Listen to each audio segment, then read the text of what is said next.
All right. Good morning, everyone. Glow Stars here this morning. And this morning's topic, we wanted to share with you guys on how to overcome adversity. And so, as you guys know, we always like to start off with scripture, and we are just going to open up some different things to just share some statistics of what that looks like. And from Glow standpoint, to just give you some ways that you can truly overcome adversity in way that Glow can really help you. So I'm gonna start off with the scripture first, which is coming from Romans 5, and it's gonna be verses 1 through 5. Therefore, since we have been justified through faith, we have peace, with God through our Lord Jesus Christ, through whom we have gained access by faith into this grace in which we now stand. And we boast in hope of the glory of God. Not only so, but also glory in our sufferings, because we know that suffering produces perseverance, perseverance, character, and character, hope. And hope does not put us to shame because God's love has been poured out into our hearts through the Holy Spirit who has been given to us.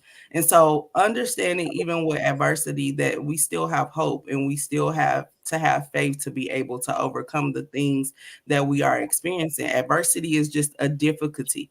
A difficulty in life is just a challenging situation. It could be trauma. It can be, overcoming, just life challenges in general, the day to day.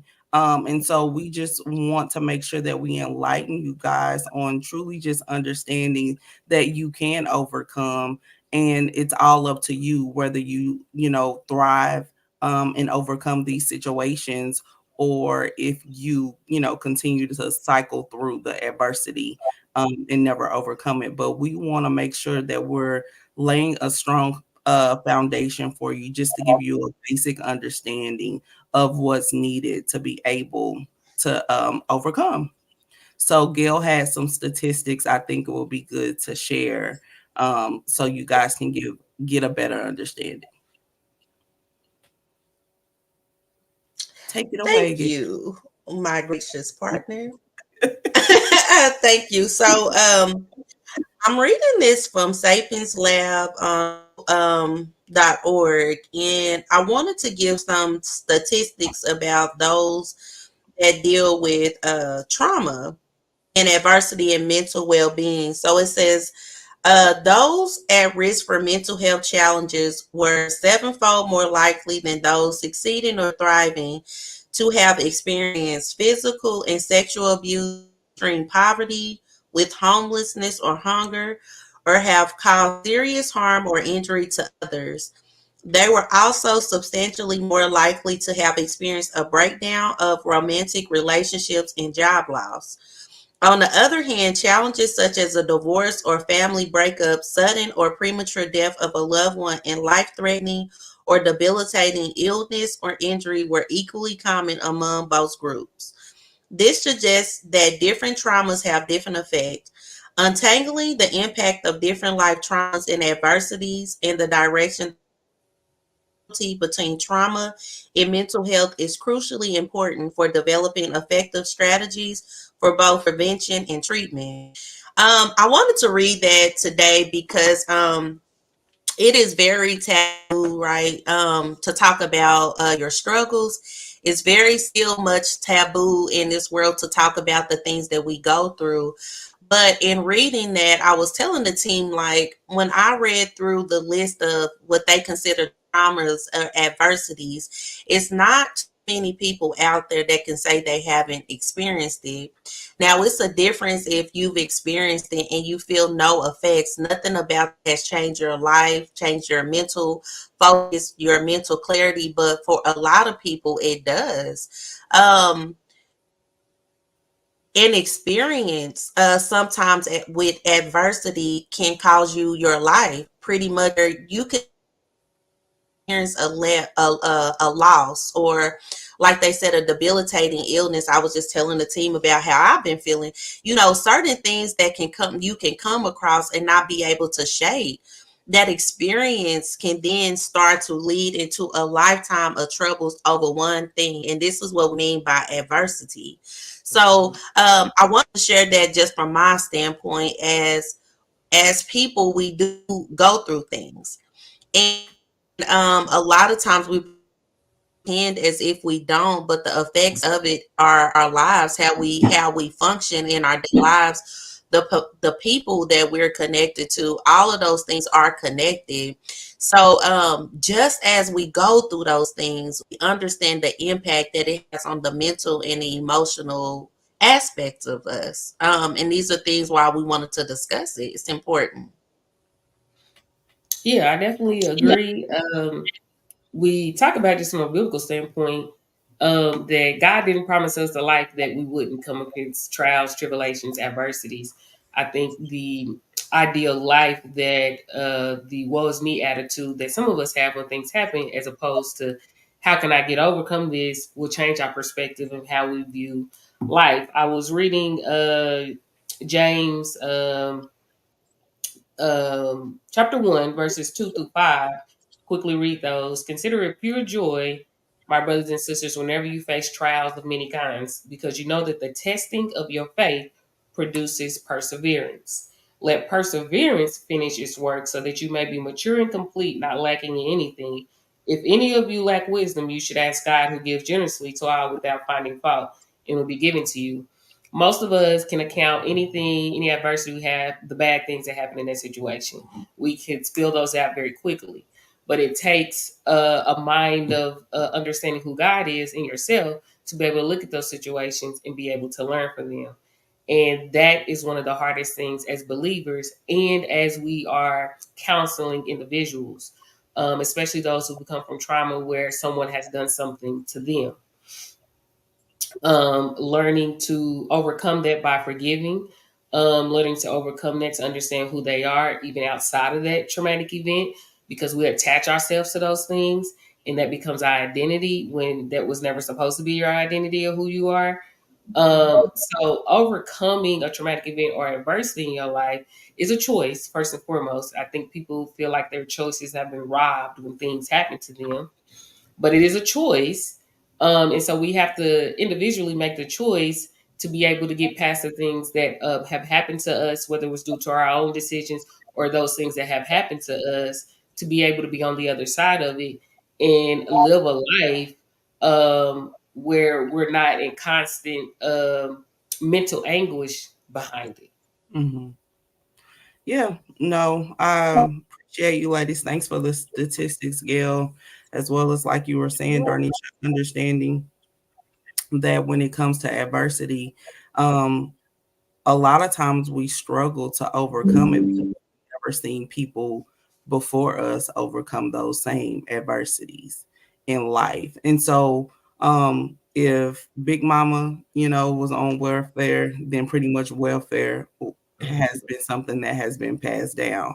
And so it's just like it only takes one person to make a difference, but we have to believe that there's something different about us in order to make a difference or a change happen, to be able now to overcome the adversity. Um, and so you have to look at, do you want something different? Okay, do I want to get out of this situation? Okay, so if I do, then now what are my steps to now get out of it? Right. And so a lot of times, I feel like what happens is that people feel like they don't have any tools, they don't have any knowledge, and they don't know how to now get out of these adversities that they've been placed in, whether it's by choice or whether it's by it just been something that they know and it's been passed down. And so it's really taking the time to understand and see and know, okay, this is my adversity.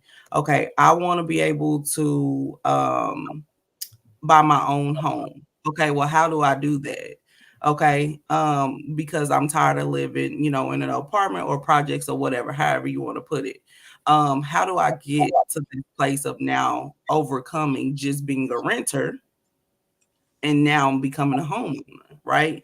And so it's just okay, looking at the steps. I know I need to get my credit together, but in order to do that, I know I have to have a job. And so now just taking the basic steps of getting to the next point from point A to point B.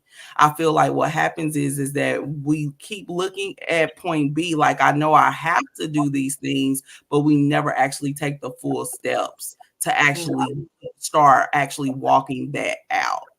One of the things that I saw, and we see adversity in so many different ways is I was just talking to Darnisha as well as Gail, as much as she can understand, about Shakari Richardson in track, and seeing her seeing her overcome the adversity of what she had to do and how she was scrutinized 4 years ago.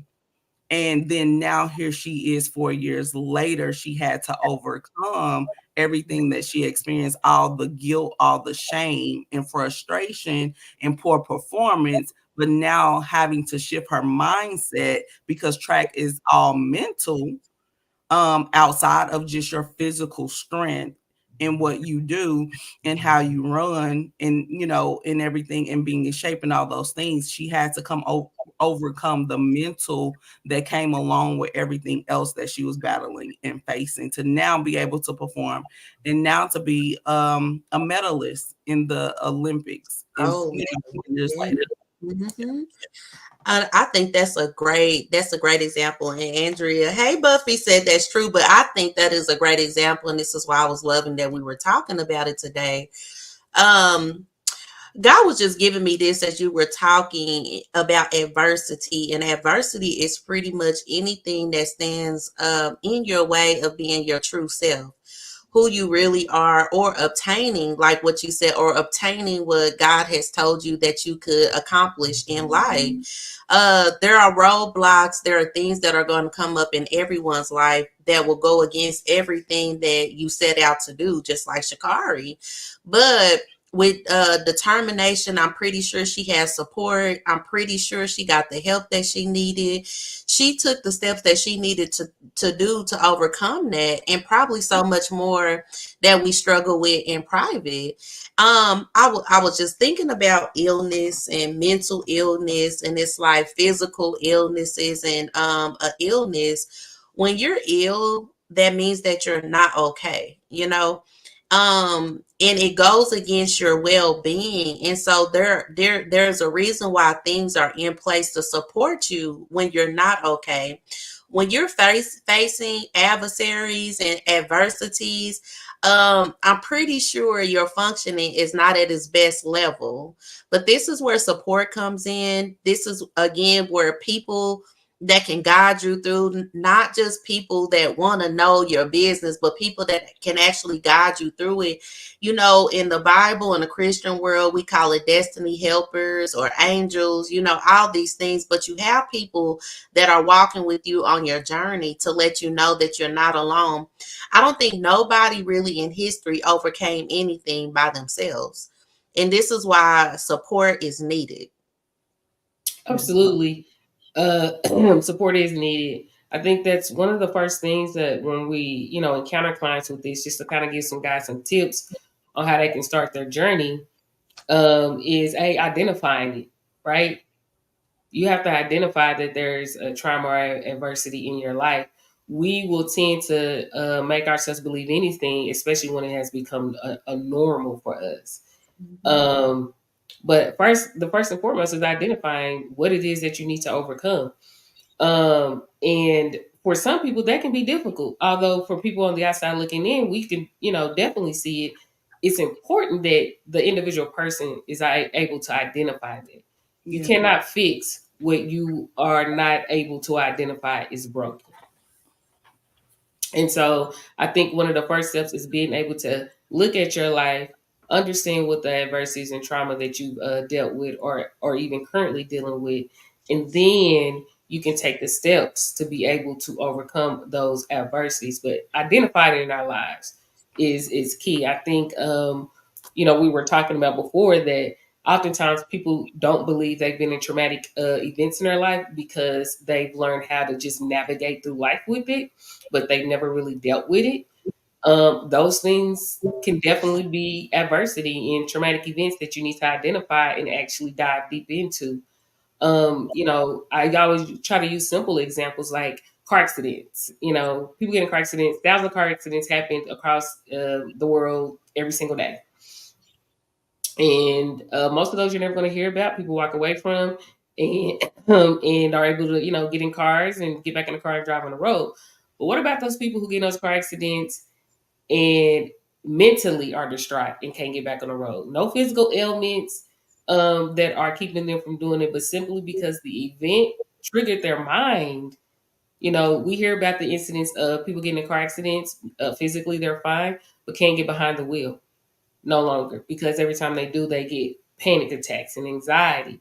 That is a traumatic event. Although on the looking at you, don't look like anything wrong with you, and you don't have any the incapable of driving, you have the mental blockage. And Yeah. so we look at that in other areas of our life where we can't get past that because we have blocked our mind of the possibilities of anything looking better.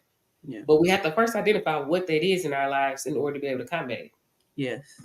I Mm-hmm. most definitely agree with that, Darnisha. But I feel like what happens is even with identifying it, a lot of times fear comes into place. A lot of times we're afraid to even admit that this is something that I have to overcome and get over. Um, Mhm. it makes me think about now Latoya Luckett's story. She's now she's got married for the third time, but here's the thing: has she not identified her problems and issues, and then now took the steps to actually truly go down her own personal healing journey? If she would allow fear to grip her, she would have not, been in this position now to truly, what she believes is found the person that God had, has destined for her. But I feel like even in that sense, once again, it goes, she had to overcome the fear of wanting to be loved and to love again. And so we have to most definitely make sure that we don't allow fear to keep us in a place of standstill. And as well as I feel like when it comes to fear, fear will make you settle.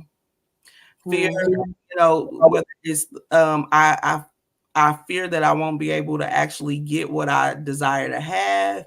I fear that this is, all that it's going to be for my life. I fear that, this is just who I am and this is who I'll always be. A lot of times fear can even come with I'm afraid to grow up. I'm Mhm. afraid to mature. I'm afraid to accept Jesus. I'm afraid to really see what this walk looks like. And so honestly, as far as we know, when it comes to choosing God, it's is most definitely coming with some challenges, but in a challenging way to help you grow and mature. And so if you want to be set apart and if you want to look different, the difference is already in you. Now you have to choose not to be afraid to actually look the part on the inside and outside. And Mhm. so we can't be so fearful to overcome these things that we're afraid to identify them. So that was really good, Darnisha, as you stated, as well as we can't allow adversity to be one of those things that keep us pretty much in this whirlwind of cycles in life. Mhm. We'll find that we'll get so far in life, but then we go right back to the same things. We'll overcome. Oh, I overcame this one, but now I'm faced with another one. But that's what adversity is. It's something that continues to come up to try to keep you from getting to where you're destined to be or Mhm. whatever. And so stumbling blocks happen. When it comes to overcoming adversity, I don't want people to feel like it's just a one step all, one size fits all for these things, Right. because it's not. And the thing about it is even when overcoming adversity, you may have shortcomings. You may fall, you may slip up, but does that mean still revert completely back to the old way of thinking or doing things? No, that literally means, okay, I messed up. Now I want to overcome. I messed up. Now I got to push myself to make sure, now I see where my shortcoming is in that situation. So I Mhm. feel like in order to overcome adversities, you can't give up on yourself. You got to keep trying. I was gonna say this, Drea on here. Thank you for listening. She said, "Preach," and so true. Fear will make you sometimes stand still. That's it. But what I was thinking about when you were talking about Latoya Luckett and being in the public eye, but in some sense, we're all in the public eye, right? And so when we face adversity, that means not only are we facing it, but people gossip, people discuss things, you know what I mean? And then so now you even have to face the opinions of others, and what you said, that can sometimes add on to shame and guilt that we have to deal with certain things. But I wanted to share this, and God just put it on my heart. There is not anybody in this world that is not facing something. And so don't let the opinions of others stop you from overcoming the obstacle that's standing in your life. It's your life. Um, Walking through the things that I've had to walk through in life, I had to get into the point of people's opinion didn't matter. And it wasn't for the sense of I didn't care what people were thinking, but in order for me to overcome and to accomplish the things that God has told me to do, I cannot listen to the voices of others. It makes me think about Nehemiah. I think it's Nehemiah chapter 6, when while he was building, he faced adversities. He faced people trying to kill him. He faced people trying to stop him from accomplishing the things that he set out to accomplish. And every time an adversity or an enemy came to him, he responded by, I have a great work to do. We're all a great work to God, and God has put something all for in all of us to accomplish on this earth. We have a great work to do. If we allow the opinions of others to stop our lives, what did that say to God, and what does that say to you about who you are? For us to be doing G.L.O.W is not a small feat, even though it looks like that. We have to overcome what people's opinions, if we're doing this, we had to overcome that because we have a great work to do. So in a sense, we face adversities, just our personal things we walk through in our lives, to do something bigger than us. It's nothing small. But this is why, while we push G.L.O.W and while the things are needed, people need help trying to overcome the things that they are battling. So this is not a time to worry about the opinions of others. This is a time where you need to do what you need to do. It's okay to not to be okay. I share with my team often when I'm struggling in my personal life and things, like I do that because it helps me be okay. Yeah. I think that's true. One thing that you quickly learn living in this world is that everybody has an opinion. Doesn't mean it's worth anything, but everyone has one. I actually just shared with the team yesterday that being in college, being an undergraduate, had taught me how to be private. When you're on a campus of a small campus, everyone seems to believe they know everything it is about you. Everybody has an opinion about you, the decision you made. Everybody has an opinion about everything that's going on in your life, whether they have the full story or just bits and pieces. And going through just college life and how that is, and the talk of the gossip at some point or someone else, being a part of that environment, I learned the beauty of privacy and having people around you that you can depend on and talk to in those struggles, even outside of God. Your earthly friends and family that you can confide in is truly a blessing. And understanding the power in it. But even as us being a group and being partners, we all are on our individual journeys and have our individual things that we continue to need to work on, and that God has placed in us individually. Like, hey, these are areas you're still falling short in, and so we have to take those individual journeys and do what God has told us to do as well. When it pertains to adversity, we have to understand that too. Everybody around you is not going to be able to understand your specific walk. They haven't walked your walk. They haven't dealt with the things that you dealt with. And that actually is okay. It's not a bad thing. But you have to understand from an individual standpoint that it's you that has to do the work. Um, it's you that has to make those steps to have the better version of you and to have people around you who applied that and want to push you into the right direction.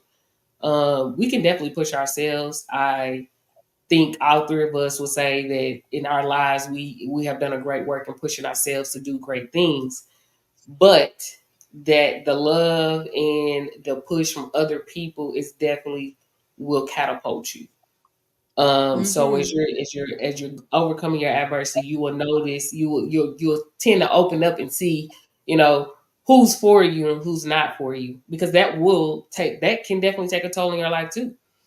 I mean, a traumatic event could be losing friends. You know, friends you've known for a long time, and you realize that you're not going in the same direction and having to pull away from those. Or sometimes it ends not on great terms. That could be traumatic. That's What are just you like talking a about? Let me divorce. tell my story. What do you say? I said, let me tell my own story. Not I'm just just kidding. saying. Oh, I equate that to like it's like a divorce. You know what I'm saying? If we Hey. out here counting, divorce obviously can be a traumatic event in your life. Um, that we got to make sure that we don't allow people to tell us how we should walk this walk. That's again why your relationship with God is important, but also for you to be able to identify where in your life that you need to make those changes and be aware of those, and then actually take the steps to do it, because it's a process. And we talk in therapy and in mental health in general. Um, it's everything is a process. There's no one that really got through everything. And first of all, there's no one who got through everything in one session. But Right. in order to get the full potential of everything that God is trying to show you and what you need to get through, it's a process.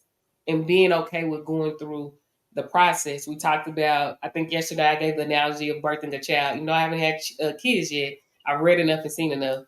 You're pregnant for 9 months, and pregnancy isn't great for every woman. Some women are miserable during pregnancy the entire time. So just imagine if they stopped midway through the process. There's a lot of babies, it's a lot of us that wouldn't be here if they got fed up and just stopped midway through the process. Because once you're Mhm. pregnant, you can't start over. You have to see that through. Mhm. And obviously there's an end time. There's a point where that baby has to be birthed. But when we're talking about our own mental health, it for a lot, oftentimes for us, it could be way more than 9 months. It could be years for us to get to that point of birthing truly who we are.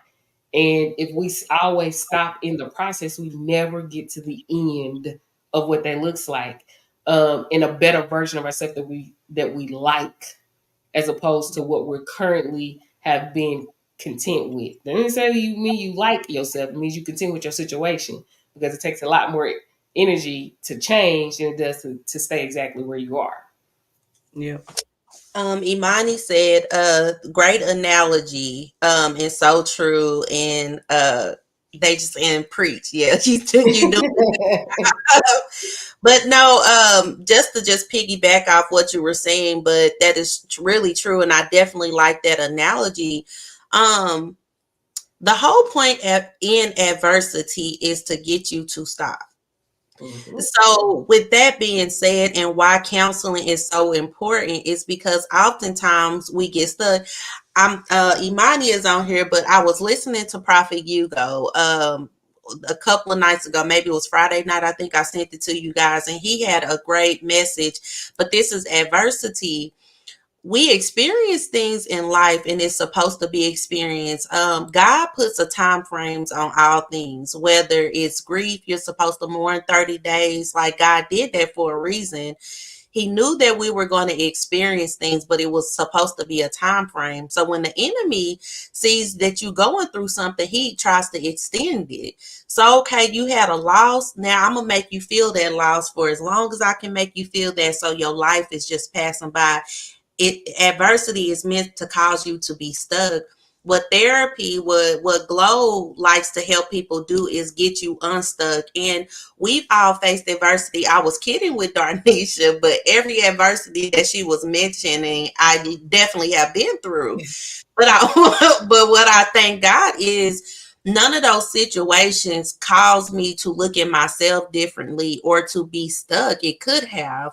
I've had a horrible divorce. I had horrible losses in friendship, horrible betrayals, horrible lies on my name, losses, all types of things that I've been through. If I did not have God in a sense of who I was and support and people walking me through this, I would need mental health help too. That's just the truth. But I thank God that he's given me this spirit, but it wasn't just because of Gail wanted this. I had to literally go through this stuff and walk through this stuff. We all do. So adversity, the minute something comes to stop you, you should understand that this is trying to stop you. What do you need to do to keep going? And this is why we wanted to really share about this today. We don't have time to be stuck. Yes, I most definitely agree. And like you said, what do we need to keep going? A lot of times, what happens is that I feel like we get stuck because we don't want it bad enough. And so the moment something comes up, it's like, well, I retreat. I give Mm, up. This is too hard. This is too difficult. And it comes with the lack of effort. Sometimes all we have to do is put in a little bit of effort and stop being a lazy generation and not wanting to work for things and wanting this, because we live in a microwavable society, wanting everything quick, fast, and in a hurry. Everybody's doing videos only because they're looking for the next come up. mm-hmm, mm-hmm, So I will pretty much do a video. It doesn't matter what the content is. It could be the thing that pretty much exploits my weaknesses, but I'm going to put it out there just so people can laugh or whatever, so I can pretty much make money off of it. And Mhm. so I feel like technology really has put us in a place of everybody wants a quick fix yeah. or whatever. But the thing about it is, when it comes to life, everything isn't going to be a quick fix. Now, it is up to us to determine how long we struggle or deal with a thing. But at the end of it is that, for some it could be years, for some it could be months, for some it could be days, weeks, or whatever. But it's up to us. But not just saying I'm over it and not dealing with it Mhm. doesn't, show that you've overcome the adversity. It just shows that you put, what they say, you just sweep it under the rug and you watching the rug pile up. Mhm. And so, which is why I feel like, and where a lot of times with psychotic breaks come in is that you've allowed things to build up and you never have dealt with them. So then when you have this break, then it's just like, oh my goodness, it's too much to handle at that particular point. So we have to handle things as they come. If we're dealing with the things and we're actually putting a handle on them as they come versus just throwing them away, or just putting them in the trash can, you know, um, then we can actually move forward and move through life a lot faster and get to the other side of things a lot faster. It determines we determine how smooth that looks. And Yeah. so it could be either rough or it could be a smooth thing. A lot of times with the adversities as they're coming, because they're coming, we're mad because they're coming to us. Because why do I gotta keep going through all of this? Mhm. Why me? Why me? Why me? Instead of just saying, okay, this is what's coming to me, let me deal with this Yeah. accordingly. Yeah. And if you don't know how to deal with it, at least going to now go look for the help to help you now walk through what you're being faced with. Like Gail said, having people around you, knowing that you are not in this alone. You may feel alone because you have to be the one to walk it out, but Yeah. knowing that you have support around you and you don't necessarily have to walk it out, as far as you have people to actually communicate with and everything like that. But ultimately, you are an individual. You were born in this world alone. So guess what? The adversity that you face, you still have to make a choice to actually do the walking through. Mhm. You got to walk through it. And if you don't, then guess what? You'll be processed in that area yet again and again and again and again until you actually walk through it. Um, the only way we can come to the other side of something is if we go to the other side. That means if I turn around and I go backwards, I'm starting going back to the same starting point. Mhm. So I want to get to the other side of the river. I'm tired of dealing with the same currents. you know. And so it's just like I don't want to wait until the waves are beating me up and then I'm trying to get to the other side. I want to make sure that I'm walking through it as I need to. So we have to be So there mindful of was it was a question before we end, and I wanted to thank Buffy or Andrea. I'm sorry, I be calling her by your nickname because we know each other. But and Imani, thank you, ladies, for all your comments and feedback. We really appreciate it. But Imani had a question, that. Okay. and she said, "Why is there such a misconception with going to counseling, especially in the church? And how do we break the limitation?" I would like to start with it starts traditionally with us. So there's a couple of reasons why I say um, African Americans particularly have been taught to keep everything inside, keep it in the house, and you just go to God. That is a traditional mindset and mind frame that we've created for ourselves and for our community, which has created generational curses, right? Because a lot of people are dealing with a lot of things that their grandparents and great grandparents dealt with because it has never been broken off because they haven't gotten the adequate help. Another reason why is traditional therapy was not created for people minorities. Traditional therapy was created by European men and mostly white people and or people of European descent were the ones who utilized it. Multicultural counseling, meaning being able to address diversities and the mental health issues within communities outside of that, is really new, I would say, in the last probably 3 to 4 decades to address the things that we have. But particularly for the church, um, I think a lot of people believe if you got therapy, then you weren't trusting God, which is the furthest from the truth. Oftentimes, people love and trust and are faithful in God. They just lack the tools to deal with what they're dealing with in their daily lives. And so, God has given us the Bible as a tool book in order to help us through our faith. But He's giving us therapists to help us with those daily tools to help us get through whatever we're going through. So with G.L.O.W, we do the combination of the both. That way, you're not lacking in any area. So you don't have to feel bad because no, we're going to promote you reading your Bible, you understanding it, you talking to God and having a relationship and all of those things because He can give you some insights that maybe He haven't given to us, and then we're going to give you those tools to help you with those daily struggles. And so it's the combination of the both. And what we're seeing is people are thinking they have to have either or, and that's not it.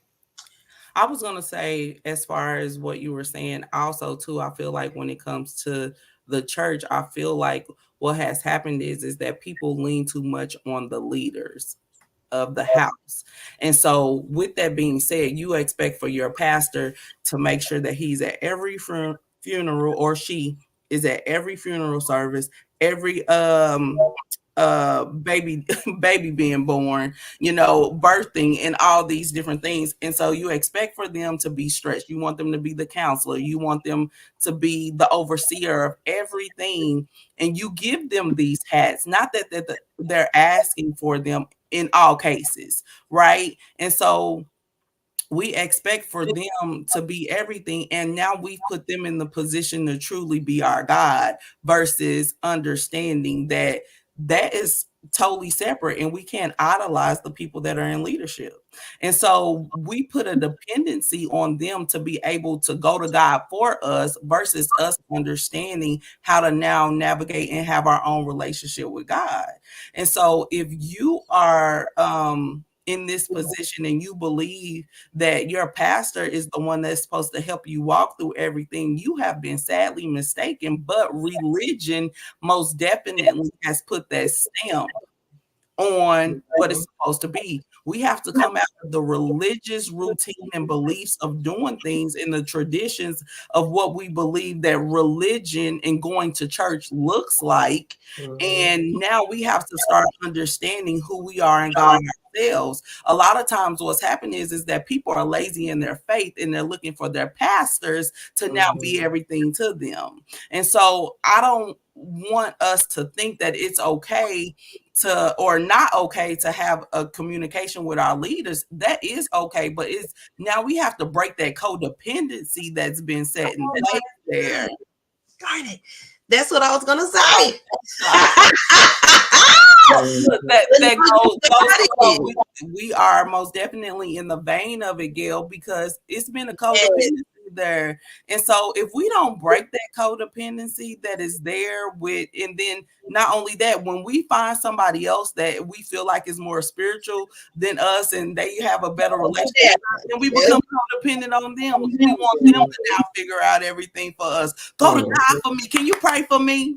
Can you do this for me? Guess what? I'll help you. I will pray with you, And so if I'm fasting and I'm praying for you and I'm going harder for you than you, then guess what?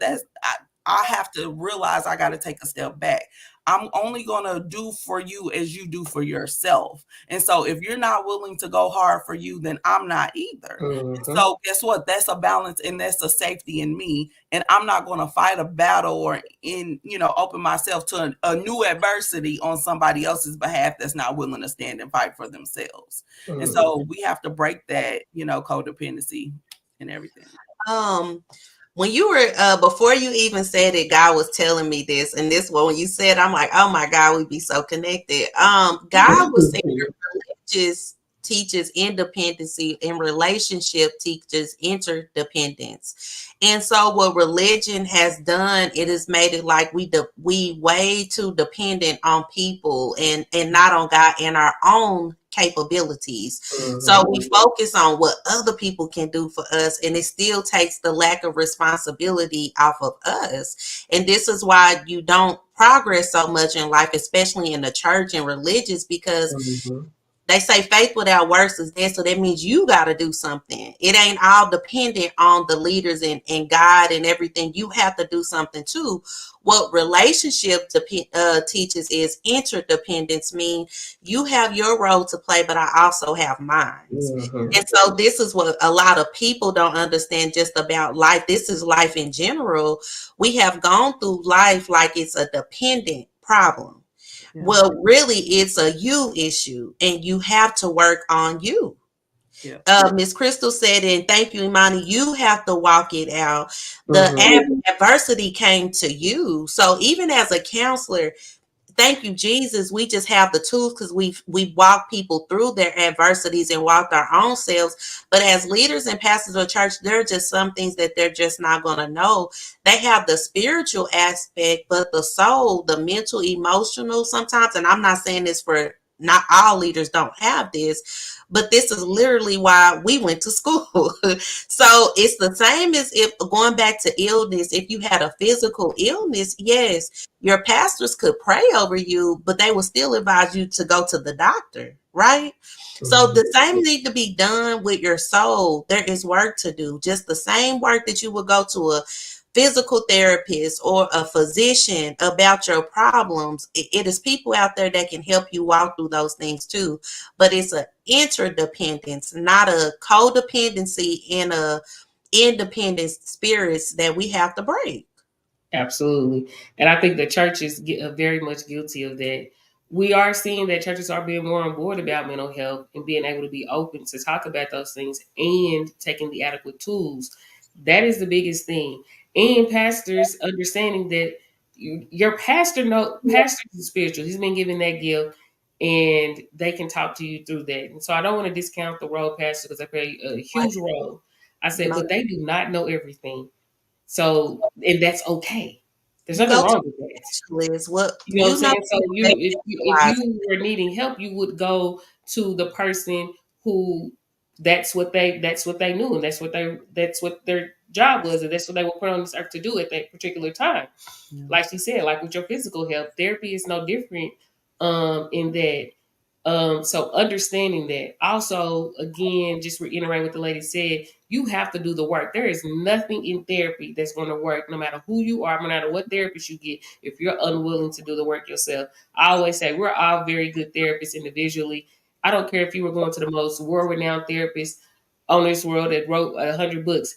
If you didn't do the work, no one can help you. Yeah. Right. Yeah. Therapy is not a pill. Yeah. And I think people come to therapy like it's like I have a headache and I'm gonna take a Tylenol. That's not what therapy is. Therapy is going to require you to dig deep into a lot of things that you have not dug deep in and you have kept very much behind you in order to get you to the other side. And really, that's just like your faith. That is exactly like your faith. Um, and so they coincide a lot because I don't think it's no believer on earth can say that their faith has not been tested and Right. they had to dig deep. Yeah. Right. Same thing with therapy. We got hey coach, coach is on here. Hey Bob. But I was even gonna say that I'm coming back. I'll be back tomorrow. I'm coming back. But I was just gonna say, I had challenges with my addiction with food. I jokingly about this, but I say this like I couldn't stop saying no to good food and things. And I thank God that Bob specializes in not just physical, but he specializes in the body, teaches me and teaches a lot of people a lot about that. I didn't act like I knew everything. I didn't even with my pastors praying over me to break an addiction. There's still certain things that I have to do. I have to show up. I have to get up. I have to work. This is the part of it. We're all an individual. Thank you, coach. Awesome stretching. But yes, it's deeper than a lot of things what Imani was saying. It's deeper than a lot of things. And I'm thanking God for us being able to highlight these things because it's so important. And the only thing I have to add to that is it's time for us to individually do the work and stop depending on other people to do things for us. The adversity came to you. Yeah. Mhm. Yeah. So you're going to have to handle it. Yeah. I was just gonna say, understanding the value system. A lot of times I feel like with therapy it's not valued. They don't see the value. Yeah. Right. And it's not valued because it's not seen. But here's the Mhm. thing, there's a lot of things that we don't get to see. So my example will be is that when you go see the Dallas Cowboys lose, where's the value? Oh, don't talk about the I'm Cowboys. gonna talk about the Cowboys. They I'm gonna use a different I, example, but you go ahead. I'm gonna talk about the Cowboys. I'm just saying I can talk about the Sooners. I can talk about any sports team, any of it, any team that you represent or you feel like you're representing, right? That you don't play for, that you're just a fan of, right? that You codependent. place the value system in that, and at the end of it, what do you win? What do you gain? Bragging rights? How does that help your life? What have you benefited from being a person that supports a sport or a team? It's Look, I was I was going to add to that is it's what people place value on, right? yeah, And oftentimes people say, "Well, I can't see the value in therapy because you haven't been on the other side of that."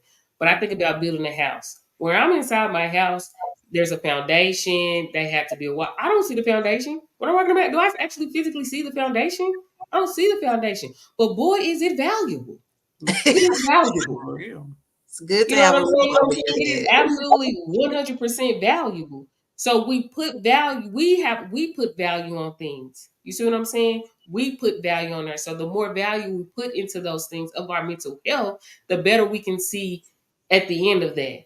At the end of the road and on the other side of that. You can't see the value because you haven't put in the work. You know Right. what I'm saying? And so there's things that we 100% that are valuable and that are needed and that we don't necessarily see the physical, but it is doing its job. And Yeah. in your mental health, you will be able to see it, you will be able to feel it, Yeah. and you will be able to benefit from it once you get to the other side. You have to Yeah. place value on it. That's the deal. People don't place value on their mental health, and they're so used to functioning in dysfunction, they don't see the value. Because I've been living in dysfunction. You haven't seen the other side of that, what it doesn't look like when you're not functioning in that. Yeah. But any last comments, ladies? I just wanted to say one thing, and it went back to like physical health. And like if you've been a smoking your whole entire life, and the doctor says, "Well, hey, you need to stop smoking, or else you're going to get cancer." And some people they decide to stop smoking, and other people continue. Then it's effect. Then it's you get to the end up, and it's like, "Oh man, I should have done this. I should have done that." And this is what people do with mental health. So something happens and it's like, all right, I can make do with that. I overlook these things. I keep overlooking my emotional, my mental, my spiritual health, and then the biggest things happen, and then this is a psychotic break. We see it all the time. This is why inpatients are real. And as therapists, I don't label people as crazy. Crazy things happen to people and make them go crazy. This world we face a lot of things. So to lessen or put a value on your own mental health is pretty much saying you don't care about you. You know, I'm not, if I'm getting warnings to take care of something and do something about it, or else I'm gonna start taking care of myself. So as G.L.O.W, we're saying, hey, we can tell you what's coming. It's and it's going to be worse than COVID. But why wait to find out how bad this world is about to be? We've already seen it. Yeah. So it's like we're emphasizing mental, emotion, spiritual stability for a reason. And you know, if you already shaky, you know, if you've already been struggling. Um, like you said, this is been our careers. We have a ton of expertise in this. It wouldn't stop our day to not get a client. Just put it that way. But we're not here for our own mental health. We're here because we understand that everybody is about to be struggling with mental health, and I would rather you have the tools and the know about what you're about to walk into, and then you don't, and then everybody is facing crises. That's what happened during COVID. Yeah. Yeah, I we was gonna say last go thing ahead. or whatever. I mean, it's true, but it may be funny, but it is true. But we have to even understand, and I'm going back to the sports teams, how mental you're messing with your own mental health, believing that a team is going to win that is never going to win, right? But you put faith in these teams to believe they gonna win for you. Win what for you? I have no idea. And so, but we got to be smart to be Definition of like, insanity. we have to be smart enough to be like, okay, I have to choose a winning team. I can't keep cheering for the wrong team and expecting that the results are going to change year in and year out. And that's even for yourself.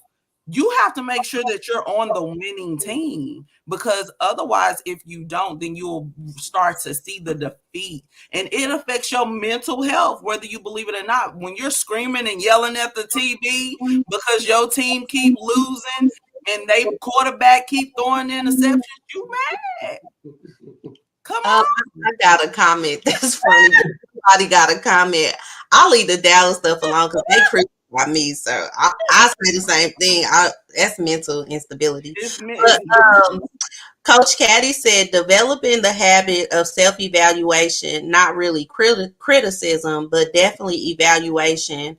Why don't you really have room for personal relationships that you cannot trust to remind you of you? Exactly, because they don't want to. You don't want to work on you.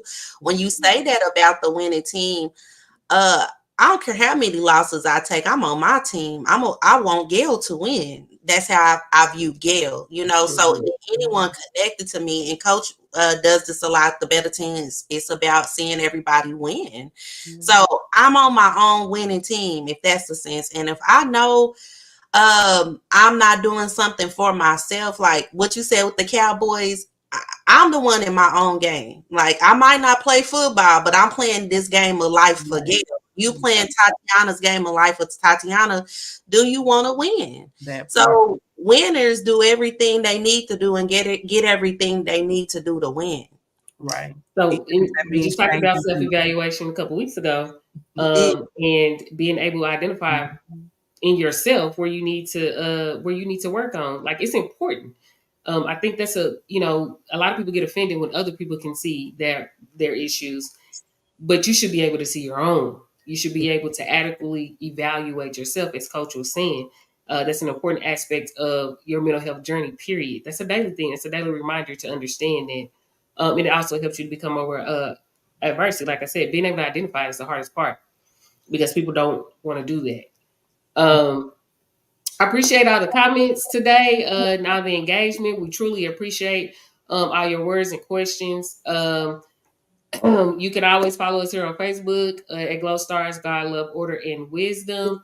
as well as on YouTube. We also have a TikTok account as well. If you want to share a blessing with the team, you can give on Cash App at $GLOSTAR, Glow Stars, GLOSTARS. So until next time, people, thank you for joining us today. Thank you guys.